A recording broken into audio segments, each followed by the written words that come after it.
I never thought ordering a simple cup of coffee would expose the cruelest side of humanity and lead to the most incredible transformation of my life. One moment, I was just trying to get through another difficult day, and the next, I was writhing in agony as scalding coffee burned my skin in front of dozens of horrified witnesses. But what happened next would prove that sometimes the universe sends guardian angels in the most unexpected forms. Before we jump back in, tell us where you're tuning in from. And if this story touches you, make sure you're subscribed, because tomorrow I've saved something extra special for you. My name is Elena Rodriguez, and 6 months ago I was invisible to most people. At 24, I was working 3 part-time jobs just to keep my head above water. My main job was at Sunrise Community Center, a small nonprofit organization that provided after-school programs for underprivileged kids in downtown Riverside. The pay was barely minimum wage, but I loved working with those children. They reminded me every day that hope exists even in the darkest circumstances. My other jobs included weekend shifts at a local grocery store and evening hours doing data entry from my tiny studio apartment. Between all 3 jobs, I was pulling in just enough to cover my rent, utilities, and basic necessities. There was never anything left over for luxuries like new clothes, dining out, or even a decent cup of coffee from anywhere other than the gas station down the street. That Tuesday morning started with the same routine I had followed for the past 8 months. My alarm went off at 5:30, giving me just enough time to shower, grab a piece of toast, and catch the first bus of the day. The community center opened at 7, and I needed to be there early to set up the breakfast program for the kids who came in before school. The October air was crisp and carried the scent of fallen leaves as I walked the 3 blocks from the bus stop to work.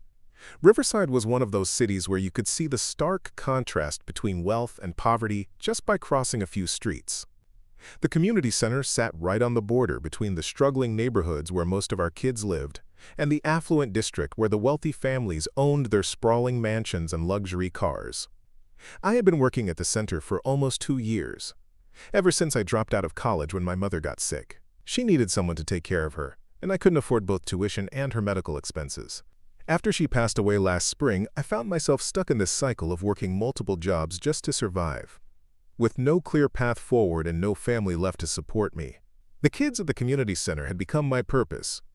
There was 8-year-old Carlos, who struggled with reading but lit up whenever we worked on art projects together. There was 12-year-old Amara, who was brilliant at math but lived in a car with her mother. There was 6-year-old Dylan, who came to us every morning without having eaten breakfast at home.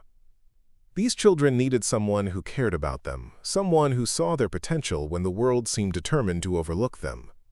That morning was particularly busy. We were expecting a visit from some potential donors, people from the wealthy side of town who might be willing to contribute to our programs. Our director, Mrs. Patterson, had been preparing for weeks, making sure everything looked perfect and that all our documentation was in order. The center desperately needed funding. Our current grants were running out, and without new financial support, we might have to close several programs.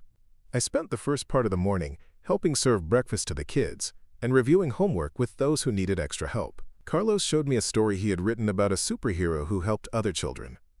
Amara had finished all her math worksheets and was asking for more challenging problems. Dylan ate 3 bowls of cereal and asked if he could save some fruit for later.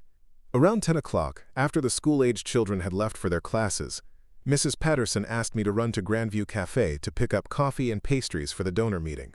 Grandview Cafe was in the expensive part of town, about 15 minutes away by bus, but they had a reputation for excellent coffee, and Mrs. Patterson wanted to make a good impression. She handed me $40 from the center's petty cash fund and a handwritten order for 6 different coffee drinks and a selection of their gourmet pastries. I had never been to Grandview Cafe before. The community center's usual coffee came from the discount grocery store, and I personally couldn't remember the last time I had tasted anything that could be called gourmet. The bus ride to the affluent district was like traveling to a different world. The houses grew larger and more impressive with each block. Perfectly manicured lawns stretched out in front of homes that looked like they belonged in magazines. Luxury cars sat in circular driveways, and I could see elaborate garden arrangements that probably cost more than I made in a month.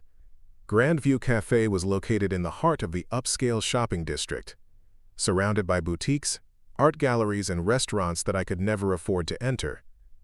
The cafe itself was beautiful, with floor-to-ceiling windows, exposed brick walls, and the kind of modern furniture that screamed expensive minimalism. Even from outside, I could smell the rich aroma of freshly roasted coffee beans. As I pushed open the heavy glass door, I was immediately aware of how much I didn't belong in this place. The other customers were all impeccably dressed in designer clothes and carried handbags that probably cost more than my monthly rent.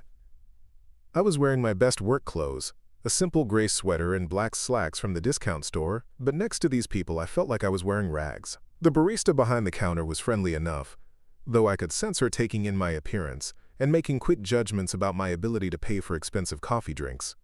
I handed her Mrs. Patterson's handwritten order and the $40, hoping it would be enough to cover everything. While I waited for the order to be prepared, I found a small table in the corner and tried to make myself as inconspicuous as possible. The cafe was busy with the late morning crowd, mostly well-dressed women who seemed to be meeting for social gatherings rather than actually needing caffeine to get through their workday. Preparing and narrating this story took us a lot of time, so if you are enjoying it, subscribe to our channel. It means a lot to us. Now back to the story. That's when she walked in. The woman was probably in her late 20s with perfectly styled auburn hair and wearing what looked like a designer workout outfit that probably cost more than I made in 2 weeks. Her leggings had some kind of metallic threading that caught the light, and her athletic jacket was clearly from one of those high-end fitness brands that celebrities wore. She carried herself with the kind of confidence that comes from never having to worry about money, never having to check your bank balance before making a purchase, never having to choose between buying food or paying a bill. She approached the counter with the attitude of someone who was accustomed to getting whatever she wanted immediately. I could hear her from across the cafe, her voice sharp and demanding as she placed her order. A large vanilla latte with oat milk, extra hot, with an additional shot of espresso, and she wanted it made with their most expensive coffee beans. She also wanted it prepared in one of their ceramic to-go cups, not the regular paper ones, because she didn't like how paper affected the taste. The barista explained that the ceramic cups were meant for customers who were staying in the cafe, not for takeaway orders. The woman's voice immediately became louder and more aggressive. She insisted that she was a regular customer who spent a lot of money at this establishment, and she should be able to get her coffee however she wanted it. I tried not to listen to the conversation, but it was impossible to ignore. The woman was clearly someone who was used to getting her way through intimidation and entitlement. The barista, probably making close to minimum wage and dealing with difficult customers all day, was trying her best to accommodate the request while following the cafe's policies. Finally, the barista agreed to make an exception and prepared the woman's elaborate coffee order in a ceramic cup. But when she handed it over, the woman immediately complained that it wasn't hot enough. She demanded that they make it again, this time even hotter. And she wanted a discount because of the inconvenience. The barista patiently took the cup back and prepared a new drink, explaining that making it any hotter might actually burn the coffee and ruin the flavor. The woman dismissed this explanation with a wave of her hand, insisting that the barista didn't understand how she liked her coffee. While this drama was playing out at the counter, my own order was finally ready. The barista called my name, and I went to pick up the tray of coffee drinks and the box of pastries for the community center. The bill came to $38.50, leaving me with exactly $1.50 in change. As I carefully balanced the tray and tried to navigate toward the exit, I had to pass close to where the difficult woman was still arguing with the barista about her second coffee order. I was walking slowly, being extra careful not to spill any of the drinks, when she suddenly turned around and collided directly with me. The impact wasn't particularly hard, but it was unexpected, and I was already struggling to balance everything. One of the coffee cups from my tray tilted, and a small amount of coffee splashed out, landing on the sleeve of her expensive athletic jacket. I was mortified. I immediately started apologizing, setting the tray down on the nearest table and reaching for napkins to help clean up the small spill. The amount of coffee that had splashed on her was minimal, probably less than a tablespoon, and it was lukewarm coffee that wouldn't stain or cause any real damage to her clothes. But her reaction was completely disproportionate to what had actually happened. She let out a shriek that made everyone in the cafe turn to look at us. She started screaming about her expensive jacket being ruined, about my clumsiness, and about how people like me shouldn't be allowed in places like this if we couldn't watch where we were going. I kept apologizing and trying to help clean up the small spill, but she pushed my hand away and continued her tirade. She was loud enough that conversations throughout the cafe had stopped, and everyone was staring at us. I felt my face burning with embarrassment as she continued to berate me in front of all these people. That's when she grabbed her own coffee cup, the one that had just been prepared extra hot according to her specific demands, and without any warning, she threw the entire contents directly at my face. The scalding liquid hit me like a wall of fire. The pain was immediate and excruciating, worse than anything I had ever experienced. I could feel my skin burning as the hot coffee ran down my face, my neck, and soaked into my sweater. I screamed and stumbled backward, my hands instinctively going to my face to try to protect myself from the burning sensation. The entire cafe erupted in gasps and shocked exclamations. Several people jumped up from their tables, and I could hear someone shouting for ice and cold water. Through my pain and the chaos, I could hear the woman who had thrown the coffee at me yelling that I had deserved it, that I should have been more careful, and that this was what happened when careless people didn't know their place. Someone helped me to a chair and began dabbing at my face with cold, wet napkins. Another person brought me a glass of ice water and helped me press ice cubes against the worst of the burns. The pain was so intense that I could barely think straight. My skin felt like it was on fire, and I was shaking uncontrollably from the shock and trauma of what had just happened. Through my tears and the commotion around me, I could see the woman who had attacked me standing over me, looking satisfied with what she had done. She was telling anyone who would listen that I had ruined her expensive jacket, and that she had simply defended herself. She made it sound like throwing scalding coffee at my face had been a reasonable response to a minor accident that had been as much her fault as mine. The cafe manager had appeared and was trying to assess the situation. Someone had called for an ambulance, and I could hear sirens in the distance. The manager was asking witnesses what they had seen, and several people were describing how the woman had deliberately thrown hot coffee at me after a minor collision that could have happened to anyone. But the woman who had burned me continued to defend her actions. She insisted that I had deliberately spilled coffee on her expensive clothes and that she was within her rights to retaliate. She claimed that people from my part of town often came into upscale establishments looking to cause trouble or to find reasons to file lawsuits. The accusations were as painful as the physical burns. She was painting me as some kind of scam artist or troublemaker, when all I had been trying to do was pick up coffee for a donor meeting at a nonprofit organization that helped children. I had never been so humiliated in my entire life, and the physical pain of the burns was making it impossible for me to defend myself coherently. That's when I heard the voice that would change everything. It was calm, authoritative, and absolutely furious. "What the hell do you think you're doing, Victoria?" The voice cut through the chaos like a blade through silk. Every person in the cafe turned to see who had spoken with such authority. Standing in the doorway was a man in his early 50s, impeccably dressed in a charcoal gray suit that screamed wealth and power. His silver hair was perfectly styled, and his presence commanded immediate attention from everyone in the room. Victoria, the woman who had just thrown scalding coffee at my face, went completely pale. Her confident demeanor crumbled instantly, and I watched as recognition and terror filled her eyes. This was clearly someone she knew, someone whose opinion mattered to her, someone she had not expected to witness her cruel attack on a stranger. "Daddy?" she whispered, her voice suddenly small and uncertain. The man walked through the cafe with measured steps, his eyes never leaving his daughter's face. The crowd parted automatically to let him pass, sensing the gravity of the situation. When he reached us, he looked down at me with genuine concern, taking in my burns and the ice-soaked napkins people were still pressing against my face. "Are you all right, miss?" he asked gently, his voice a complete contrast to the steel it had contained when addressing his daughter. I tried to speak, but could only manage a weak nod. The pain was still overwhelming, and I was struggling to process what was happening. This powerful man was Victoria's father, and he had just witnessed his daughter's unprovoked assault on me. He turned back to Victoria, and his expression hardened. "I asked you a question. What do you think you're doing?"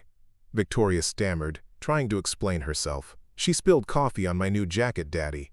She ruined it, and she wasn't even sorry. She was being careless and clumsy, and I just reacted when she damaged my property."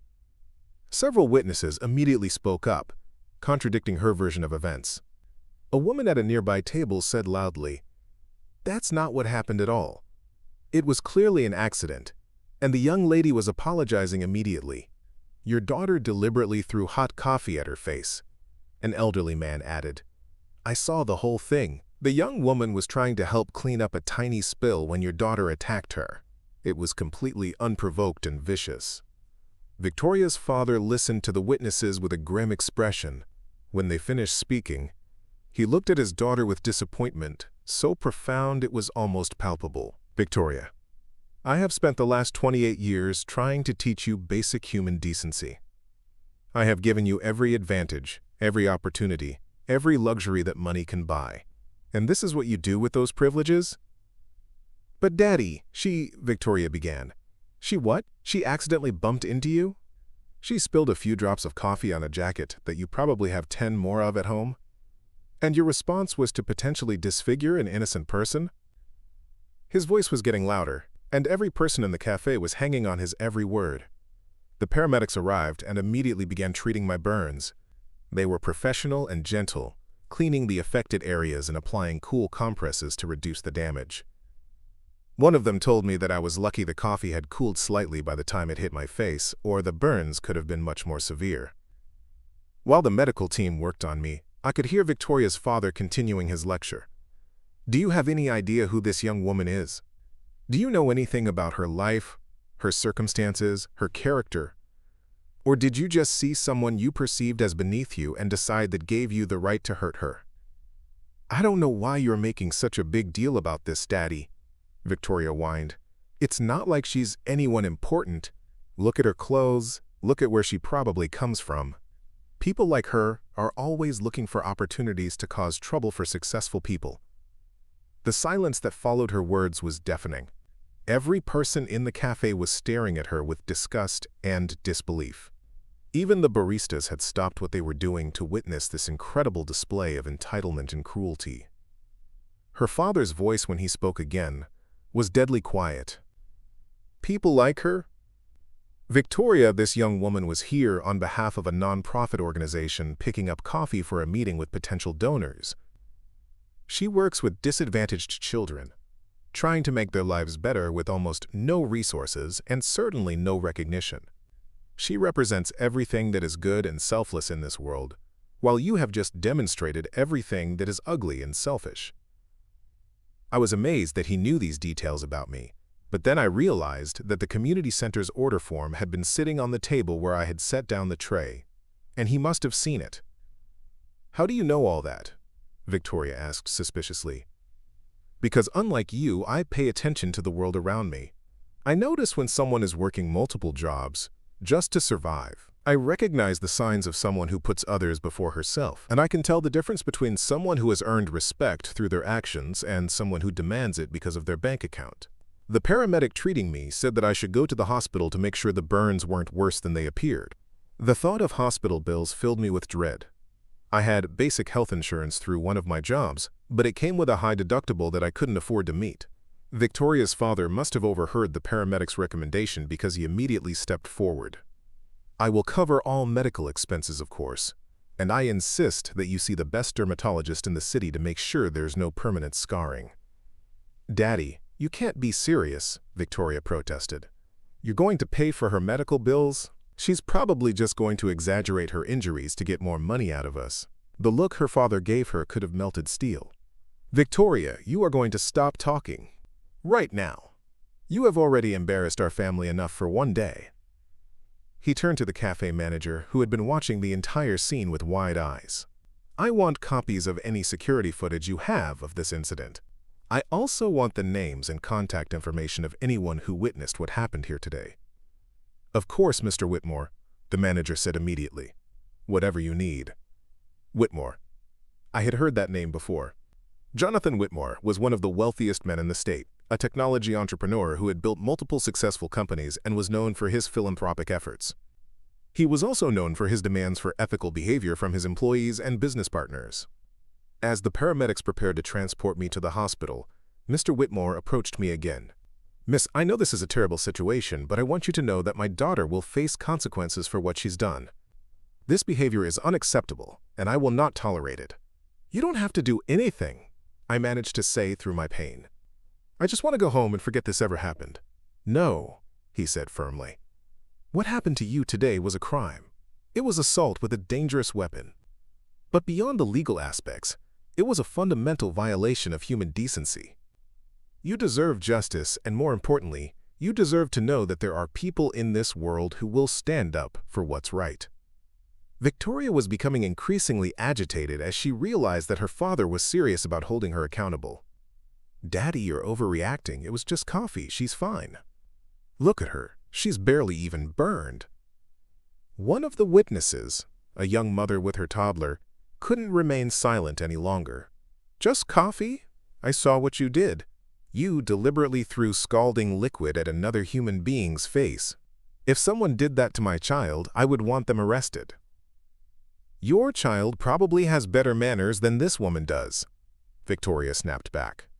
The young mother's husband stood up from their table. That's enough. We've all heard enough from you. You're a grown woman acting like a spoiled toddler, and frankly, you're an embarrassment. Mr. Whitmore nodded approvingly at the other customers who were speaking up. Thank you all for being willing to speak the truth about what happened here. It gives me hope that there are still people who will stand up against injustice, even when it would be easier to look the other way. As I was being loaded into the ambulance, Mr. Whitmore asked if he could ride along to the hospital. I was surprised by his request, but I nodded my consent. During the ride, he sat quietly, while the paramedics continued treating my burns. When we were almost at the hospital, he spoke again. I need to tell you something about my daughter that might help you understand why this situation is so important to me, he said. Victoria was not born into wealth. I adopted her when she was 7 years old, after her mother, who was a single parent working 2 jobs, died in a car accident. I looked at him in surprise. This was not what I had expected to hear. Victoria's mother was a lot like you, actually. She worked incredibly hard to provide for her daughter, often sacrificing her own needs to make sure Victoria had what she needed. She cleaned office buildings at night and worked in a factory during the day. She was one of the most decent, hardworking people I ever knew. He paused, looking out the ambulance window. When I married Victoria's mother, I promised her that I would raise Victoria to remember where she came from, to understand the value of hard work and kindness. I have clearly failed in that promise. You can't blame yourself for her choices, I said softly. Can't I? I gave Victoria every advantage, every opportunity, but I also shielded her from any real consequences for her behavior. I made excuses for her when she was cruel to classmates. I paid to fix problems she created, instead of making her face the results of her actions. I turned her into exactly the kind of person her mother would have been ashamed of. The ambulance pulled up to the hospital, and the medical team quickly transferred me to the emergency room. The burns on my face and neck were cleaned and treated properly, and thankfully, the doctor said that with proper care, there should be minimal scarring. Mr. Whitmore had been true to his word about covering the medical expenses, and I didn't have to worry about how I would pay for the treatment. While I was being treated, Mr. Whitmore waited in the hallway, making phone calls. I could hear him speaking to lawyers, to the police, and to someone he kept calling, quote, the prosecutor. It was clear that he was not going to let this incident be swept under the rug. When the medical treatment was finished, he asked if we could speak privately. A nurse found us a quiet room where we could talk without interruption. I want to make you an offer, he said without preamble. And I want you to understand that this offer has nothing to do with what happened today, and everything to do with what I observed about your character before my daughter attacked you. I waited for him to continue, unsure of what he might be about to propose. I have been looking for someone to head up a new charitable foundation that I'm starting. The foundation will focus on supporting community organizations like the one where you work. The salary would be $200,000 a year, plus full benefits and a budget of $50 million annually to distribute to worthy causes. I stared at him, certain that I had misheard. I'm sorry, what? I've been interviewing candidates for months, but they all had the same problem. They understood nonprofit management, but they didn't understand the communities we want to help. They had impressive resumes, but they lacked the heart for the work. You, on the other hand, live this work every day. "But you don't know anything about me," I protested. "You don't know my qualifications or my experience. I know that you work 3 jobs to support yourself while still finding time to help children who need you. I know that when someone attacked you for no reason, your first instinct was to apologize and try to help.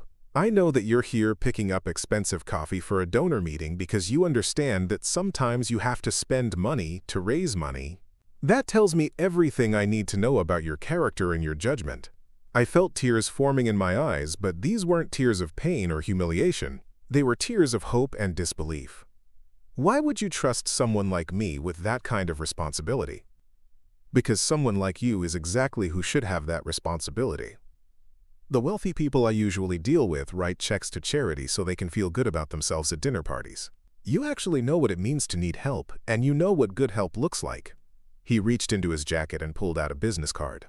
"I want you to think about this offer.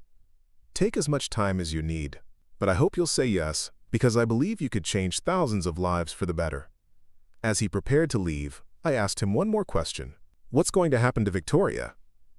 His expression grew serious again. "Victoria is going to face the legal consequences of her actions, but more importantly, she's going to learn what it means to earn forgiveness through changed behavior, not through family connections or money. I'm cutting off her credit cards, her allowance, and her access to the family accounts. She's going to get a job, a real job, where she has to work with people from all walks of life, and she's going to volunteer at your community center if you'll have her." "At our community center?" I asked in surprise. "She needs to understand what real service looks like. She needs to see what you do every day and why it matters. And she needs to earn the right to call herself my daughter again." 3 months later, I was settling into my new office at the Whitmore Foundation for Community Development. The transition from 3 part-time jobs to running a major charitable foundation had been overwhelming at times, but incredibly rewarding. We had already approved grants for 12 community organizations, including a significant expansion of programs at my old workplace. Victoria had indeed started working at the community center, and the experience was slowly changing her perspective on life. She was still entitled and difficult sometimes, but she was learning.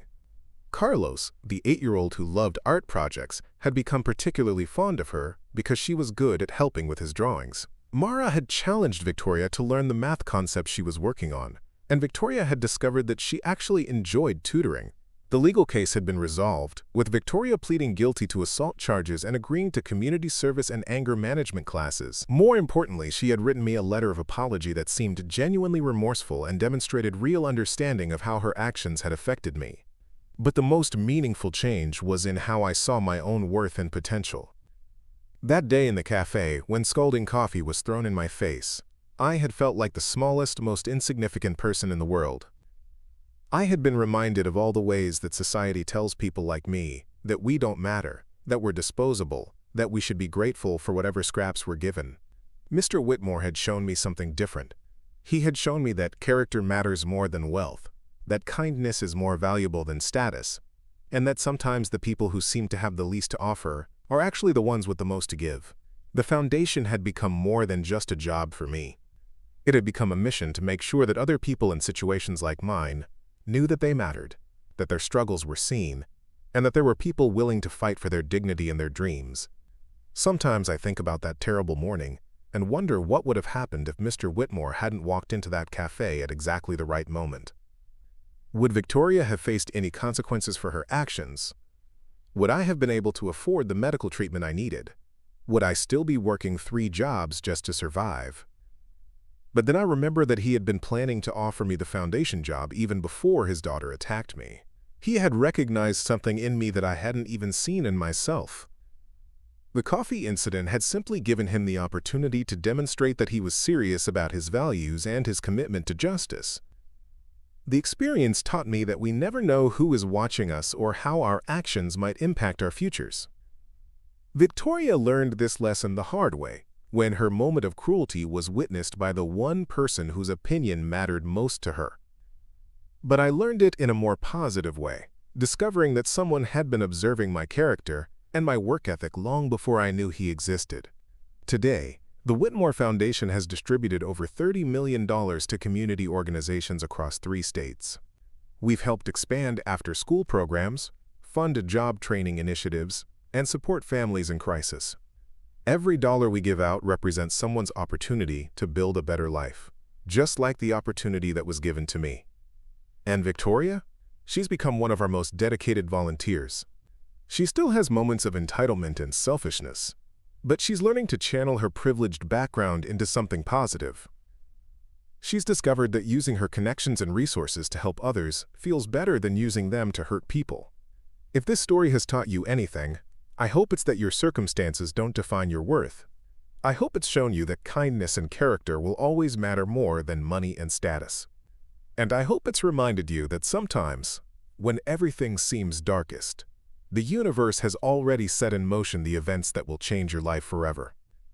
The next time you see someone being treated poorly because of their appearance or their circumstances, remember that you have the power to be someone's Mr. Whitmore. You have the ability to stand up for what's right and to remind someone that they matter. And you never know when your moment of courage might be exactly what someone needs to believe in themselves again. Up next, you've got 2 more standout stories right on your screen. If this one hit the mark, you won't want to pass these up. Just click and check them out. And don't forget to subscribe and turn on the notification bell so you don't miss any upload from us.